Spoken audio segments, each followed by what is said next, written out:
Stellenbosch is responsible for a lot of the inequalities that this same republic continues to face today.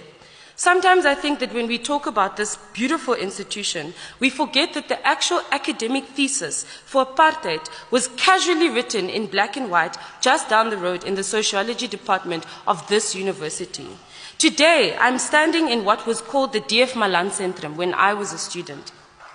And I graduated with beautiful results in 2012. When I walked across this stage, I've never been so happy in my life to have a white man tap me on my head. But the reality is that DF Malan, the man after whom this building was named, would not have wanted me here. To DF Malan, I was only good enough to be a slave. Yet here I stand with a master's in peace and conflict studies, cum laude. When the verwoed plak... Thank you.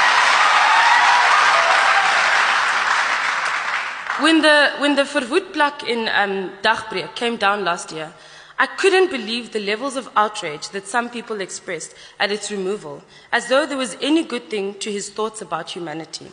The truth is that, unfortunately, white South Africans will never understand what the experience of racism really means. It's not just about being called a monkey by a sparrow. It's not just about being told that you are, quote, a messed up race that opens its legs just to get a child grant, as Mari van Rensburg brazenly claimed a few days ago.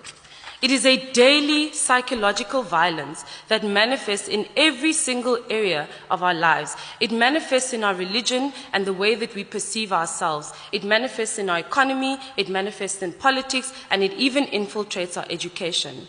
So unfortunately, white people will never understand what it is like to be taught the history of your own people, not in your language, in a building named after a man that thought you were intellectually and scientifically inferior to his own. To be studying at a school or to have a degree from an institution literally built on the labor, the suffering, and the land of your own people, and then be confronted with that every single day is a distasteful experience. This is not something that we were supposed to simply get over in 1994. So the reality is that a system that was racist, patriarchal, and unconscionable in its capitalism on the 26th